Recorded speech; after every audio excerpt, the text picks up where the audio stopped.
হাসির রাজা, জ্ঞানের রাজা, রসিক রাজা গোপাল ভাঁড়।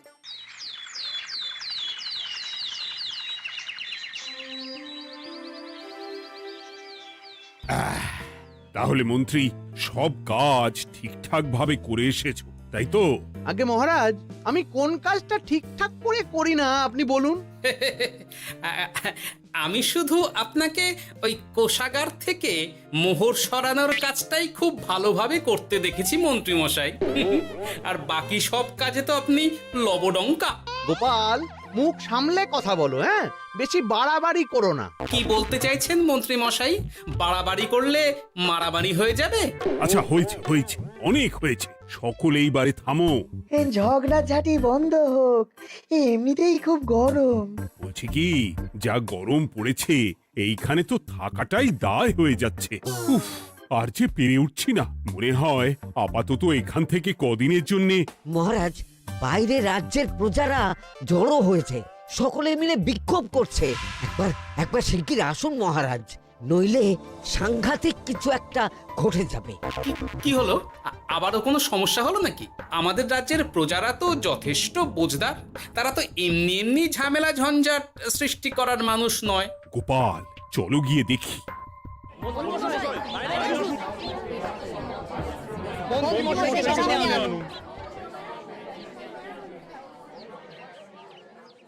কি ব্যাপার, তোমাদের কি সমস্যা হয়েছে? এইভাবে বিক্ষোভ করছো কেন? মহারাজ, মন্ত্রী মশাইকে সামনে আনুন, তারপর বলছি কি হয়েছে না হয়েছে। সেরেছে। আরে, আমাকে ডাকছে কেন? আচ্ছা, বলছি তোমরা একটু শান্ত হও। আমি বুঝতে পারছি তোমরা কিছু একটা কারণে খুবই অসন্তুষ্ট হয়েছো, তাই সেই জন্য বলছি আগে শান্ত হও, তারপর বলো মন্ত্রী মশাইকে কেন খুঁজছো, উনি কি করেছেন? গোপাল দাদা, তুমি তো জানোই রাজ্যে যা গরম পড়েছে, তার জন্য খাল বিল পুকুর নদী নালা একেবারে শুকিয়ে গেছে, চারিদিকে জলের হাহাকার। হ্যাঁ হ্যাঁ, সে তো জানি।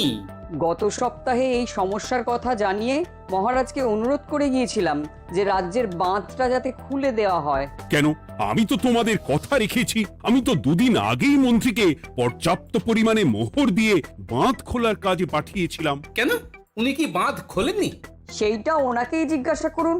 গত দুদিনে উনি তো বাঁধ খুলতে আসেনি, উপরন্তু আমরা ওনাকে ডাকতে গেলে উনি আমাদেরকে তাড়িয়ে দিয়েছেন। সে কি, এ তো ভারী অন্যায়। দুদিন ধরে অপেক্ষা করে আর না থাকতে পেরে আজকে আমরা এখানে এসেছি। এই অবস্থায় আমরা কি করব? যদি আমাদেরকে আমাদের রাজ্য সাহায্য না করে তাহলে কোথায় যাব আমরা? ছি ছি ছি, আমি তো ভাবতেই পারছি না। মন্ত্রী, এই মন্ত্রী! মহারাজ, মন্ত্রী মশাইয়ের ব্যাপারটা পরে দেখে নিচ্ছি, আগে এদেরকে শান্ত করেই চলুন। মনে রাখবেন, প্রজারা একবার বিপক্ষে চলে গেলে কিন্তু খুব মুশকিল হয়ে যাবে। শোনো সকলে, তোমরা আজকের দিনটা একটু কষ্ট করো। আমি কথা দিচ্ছি, কাল সকাল হলেই বাঁধ খোলার ব্যবস্থা করব, ঠিক আছে? ঠিক কথা বলেছো তো গোপাল দাদা। দাদা বলে যখন ডাকো, তখন দেখো এই দাদা তার ভাইদের কিছুতেই নিরাশ করবে না। শুধু আজকের দিনটা একটু চেয়ে নিচ্ছি, ব্যাস। ঠিক আছে, আজকে আমরা চলে যাচ্ছি, কিন্তু কালকে কিছু না হলেই। কোনো কিন্তুরই জায়গায় নেই পুঁটির বাবা। আর তোমরা আর রাগ করো না। চিন্তা করো না, সকাল হলেই সাঙ্গ পাঙ্গ নিয়ে আমি বাঁধ খোলার কাজে নেমে যাব।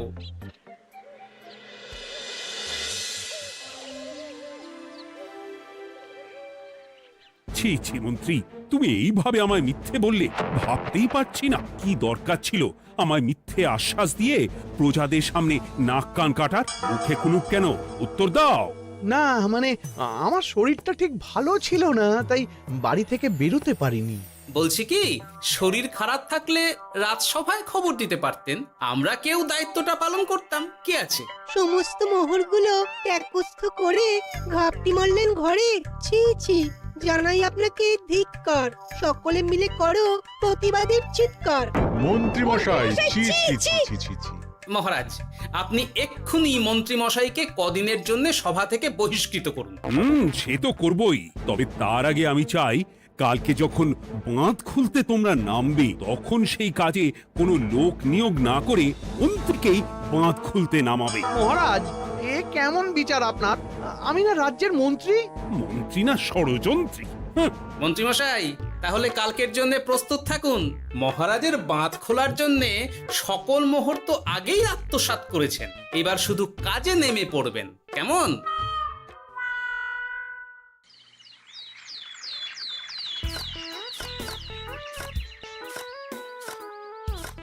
গোপাল এইবারে ছেড়ে দাও, আর পাচ্ছি না।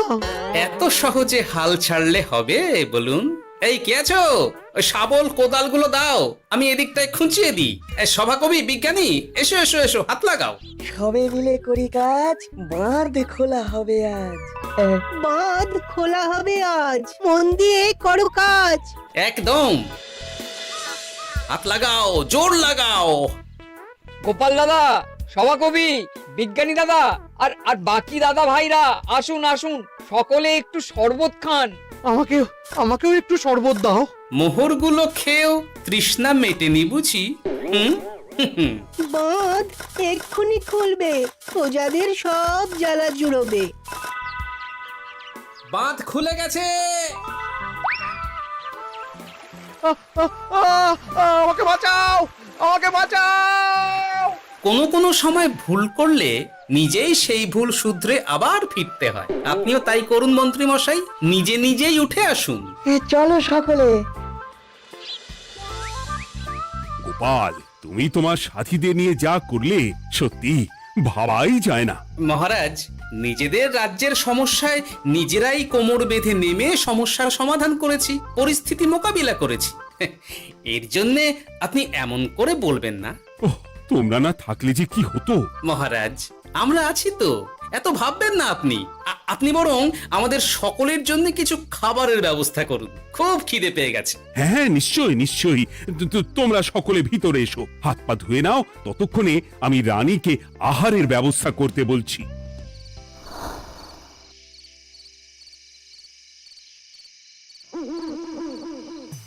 ওমা গো, ওমা বাঁচাও, কি শরীর খারাপ তাই না লাগছে গো। একে গিন্নি, বাবারে, কি হয়েছেটা কি? ও, তুমি এইভাবে এখানে শুয়ে কাতরাচ্ছ কেন? বলি তুমি এসেছো? হ্যাঁ, এই তো আমি চলে এসেছি। কি হয়েছে গিন্নি? তোমার কোথায় কষ্ট হচ্ছে? গরমে হাঁসফাঁস করছি গো, পারছি না। রান্না করতে গিয়ে খুব বাজে অবস্থা হয়ে গেছে গো, এই থেকে এইখানে পড়ে পড়ে গড়াচ্ছি। ওহ, ঠিক আছে, আজ আর রান্না করতে হবে না গিন্নি, আমি রাজবাড়ি থেকে খেয়ে এসেছি। বাহ, নিজে খেয়ে এসেছো বলে আর রান্না করতে হবে না বলে দিলে? এদিকে রাত্রে আমি খাবো কি, সে খেয়াল আছে? হ্যাঁ হ্যাঁ, খেয়াল আছে, খেয়াল আছে। যাও, আমার জন্য রান্না চাপাও আর একটু জল দাও। দেখো, এত গরম পড়ে কৃষ্ণনগরের অবস্থা শোচনীয় হয়ে গেছে। বয়স্ক লোকেরা কোনো কাজই করতে পারছে না। সত্যি তো, এই গরমে রান্না করাটা খুবই কঠিন গিন্নি। কি বললে? আমি বয়স্ক লোক? আমার বয়স হয়ে গেছে, তাহলে নিজে কি? এই না না গিন্নি, আমি তোমায় কিছু বলিনি।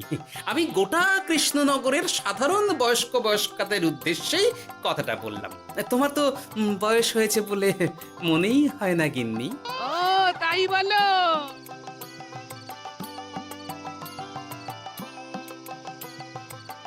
নাও গিন্নি, জল নাও। আজ না হয় আমি রান্না করব। হে ভগবান, মুখের একটু লাগাম দাও। এইভাবে যখন তখন সত্যি কথা বলিও না।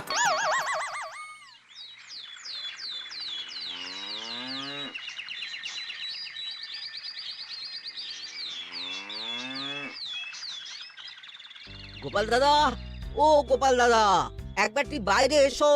মহারাজ জরুরি তলব করেছেন। আবার কি হলো? গোপাল দাদা, গিন্নি, একবার ও বাইরে গোপাল গিয়ে দাদা। দেখে আসি, বুঝলে? পেয়াদা এসে অনেকক্ষণ থেকে ডাকছে। ও, গোপাল দাদা, আচ্ছা গিয়ে গোপাল দেখো। দাদা।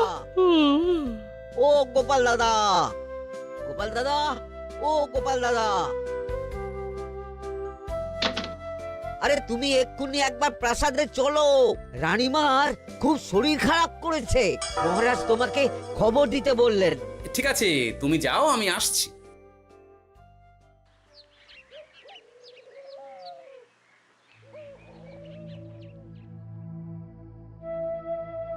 গোপাল, কি হবে বলো তো? রানী তো দুমদাম করে ব্যারামে পড়ে না। মহারাজ, ভয় পাবেন না, আমরা আছি তো। বৈদ্যকে পরীক্ষা করতে দিন, দেখি সে কি বলে। মহারাজ, অতিরিক্ত গরমের জন্য শরীরটা খারাপ হয়েছে। আসলে উনি এই তীব্র দাবদাহ নিতে পারেননি। তবে চিন্তা করবেন না মহারাজ, আমি বাড়ি গিয়ে এক ধরনের বিশেষ পথ্য পাঠিয়ে দিচ্ছি। রানীমা খেলেই সুস্থ হয়ে উঠবেন।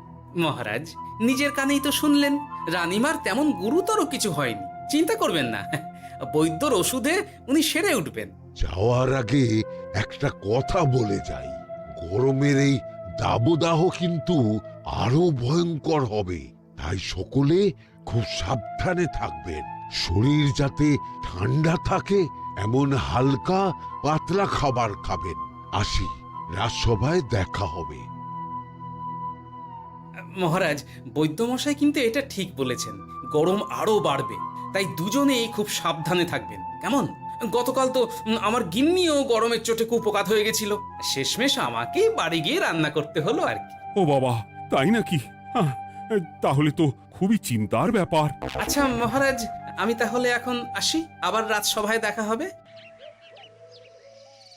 এই গরমে আর এখানে থাকতে পারছি না, বলছি কদিনের জন্য না একটু অন্য কোথাও গেলে হয় না গো?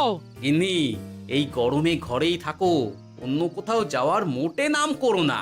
বাইরে বেরোতে গিয়ে যদি কোনোভাবে গরম হাওয়া শরীরে লেগে যায় তাহলে বিপত্তির আর শেষ থাকবে না গিন্নি। কিন্তু এখানেও তো যা গরম পড়েছে, পচে গলে মরে যাই আর কি। উফ গিন্নি, দয়া করে এইসব বাজে কথা বলা বন্ধ করো তো, আমার আয়ুর থেকেও তোমার আয়ু দীর্ঘ হোক। বাহ, তুমি এসব কথা কোথা থেকে শিখলে গো? হুম? এই তো তোমার থেকে আর কি। গোপাল, গোপাল, রাজ্যের অবস্থা খুবই বেহাল, এই সবই আমাদের পোড়া কপাল। আরে সভা কবি, কি হয়েছে? তোমাকে দেখে তো মনে হচ্ছে তুমি কিছু... বিজ্ঞানী মহারাজ দুজনেই অজ্ঞান, ঘটি ঘটি জল ঢেলেও ফেরাতে পারেনি তাদের জ্ঞান। কি বলছো কি? তা তুমি এই ব্যাপারটা জানলে কি করে? গিয়েছিলাম একটু আগে বিজ্ঞানীর বাড়ি, গিয়ে দেখি লোকজনের ভিড় সারি সারি। সে কি?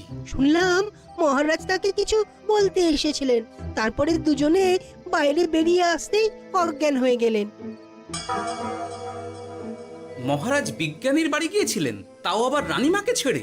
রাজবৈদ্য কত করে বললেন এই সময় যখন তখন ঘরের বাইরে বেরোবেন না, কে শোনে কার কথা? আমার মনে হয় মহারাজ তেমন কোনো গুরুত্বপূর্ণ কিছু কথা বলতেই বিজ্ঞানীর বাড়ি গিয়েছিলেন। গরম কমানোর উপায় আলোচনা করতে হয় তো গিয়েছিলেন। আমাদের মহারাজ তো নিজের চোখেই দেখেছেন এই তীব্র গরমের চোটে রাজ্যের কি অবস্থা, কি অবস্থা। ঠিক বলেছো গিন্নি, আমার এই কথাটা তো মাথাতেই আসেনি। ধন্যবাদ গিন্নি, অসংখ্য ধন্যবাদ তোমায়। আমায় পরে ধন্যবাদ জানিও। হ্যাঁ, এখন আর দেরি না করে বৈদ্য মশাইকে সঙ্গে নিয়ে বিজ্ঞানী মশাইয়ের বাড়ি যাও। হ্যাঁ,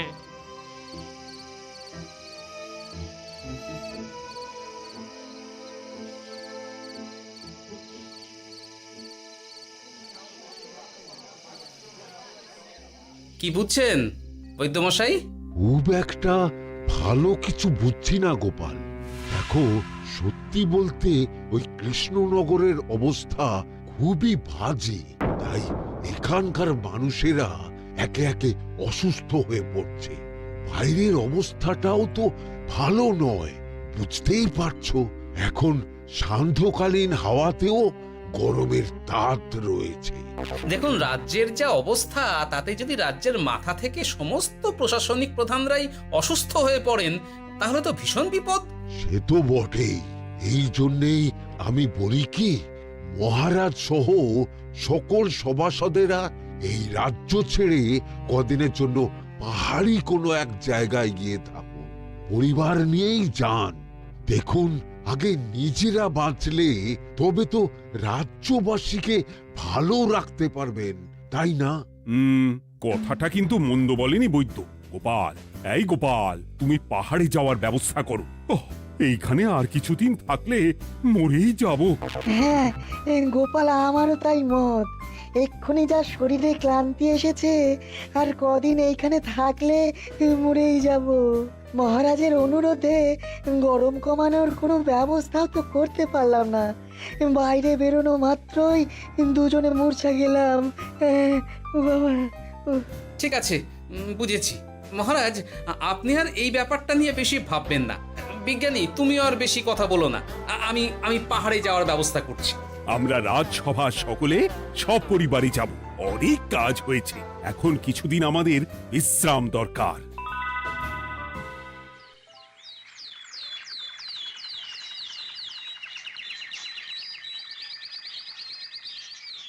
এ কি গোপাল, মন্ত্রীকেও তুমি আমাদের সঙ্গে নিয়ে যাচ্ছ?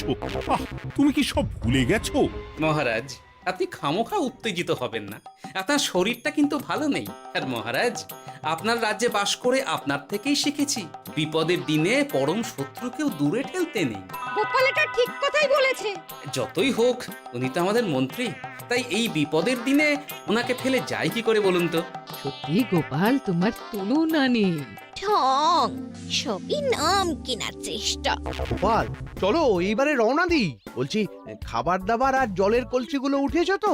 হ্যাঁ, খাবারের পাত্রগুলো আপনার জিম্মায় থাকবে, আর জলের কলসিগুলো আমি সামলাবো।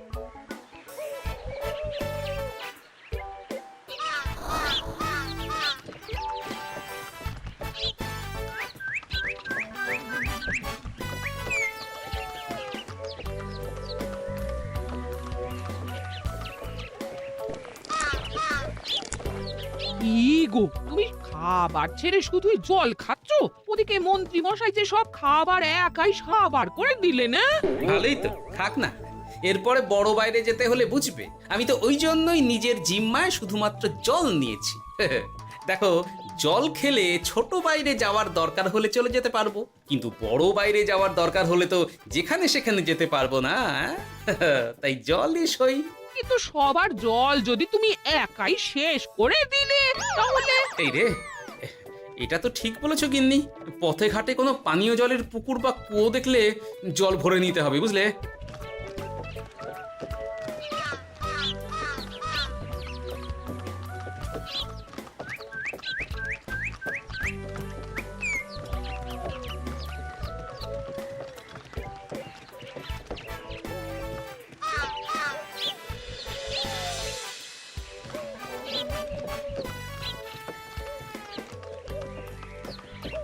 সকলে আসুন, দেখুন দেখুন, মহারাজ আবার মূর্ছা গিয়েছেন। আসুন।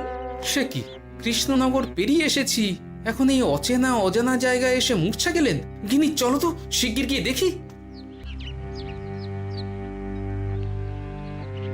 কেউ ঘাবড়াবেন না, মহারাজের শরীরটা আসলে খুব দুর্বল ছিল তো, তাই মূর্ছা গিয়েছেন। তবে চিন্তার কিছু নেই, আমি এক ধরনের পথ্য দিচ্ছি, এটা খেলেই উনি আবার সুস্থ হয়ে যাবেন। ঠিক আছে বৈদ্য মশাই, আপনি তাহলে যত তাড়াতাড়ি সম্ভব পথ্যটা তৈরি করুন। হ্যাঁ, আমার এই পথ্যটা তৈরি করার জন্যে একটু জলের প্রয়োজন। একটু জলের ব্যবস্থা করুন তো। এ মা, বলি গাড়িতে যে এক ফোঁটাও জল নেই গো, কি হবে? এই গোপাল, তুমি একাই সব জল খেয়ে বসে আছো? হ্যাঁ গোপাল, এখন এসব বাদ দাও, চলো একটু জলের ব্যবস্থা করি। হ্যাঁ, খানাখন্দ, খাল, বিল, নদী, সমুদ্র, যেখান থেকে পারো জল নিয়ে এসো। জল ছাড়া এই পথ্য বানানো অসম্ভব। গোপাল, কি করা যায় বলো? দাঁড়াও, আমি একটু ছোট বাইরে থেকে ঘুরে আসছি। হ্যাঁ, খুব জোরে বেগ আসছে, ত্যাগ না করতে পারলে বুদ্ধি খুলবে না।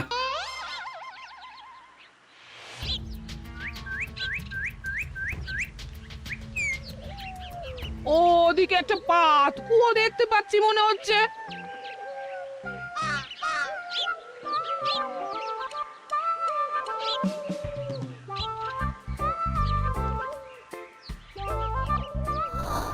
জল কোথা থেকে পাবো?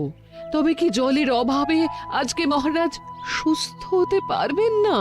রানীমা, ব্যাকুল হবেন না, আমি আছি তো। আমি থাকতে কিচ্ছু অঘটন ঘটবে না।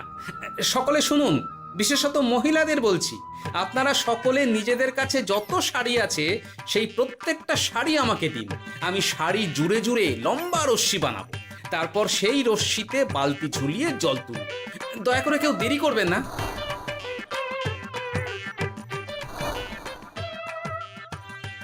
এই নাও আমার 5খানা শাড়ি। হ্যাঁ, এই নাও আমার 10খানা শাড়ি। আমি বাবা আমার লতা পাতা মিনি করা শাড়িগুলো দেব না। যা পারো করো, আমি বড় বাইরেতে যাচ্ছি। ওমা, বিপদের দিনে শাড়ি দেবে না? গায়ের জোরে নিয়ে আসবো। হ্যাঁ,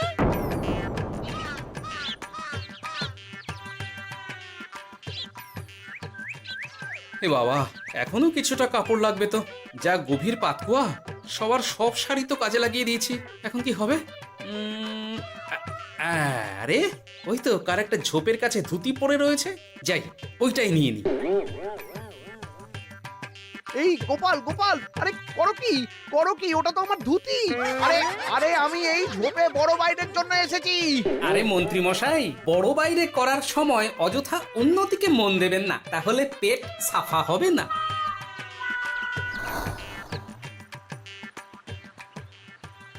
গোপাল, তুমি ছিলে বলে এই যাত্রাতে রক্ষা পেলাম।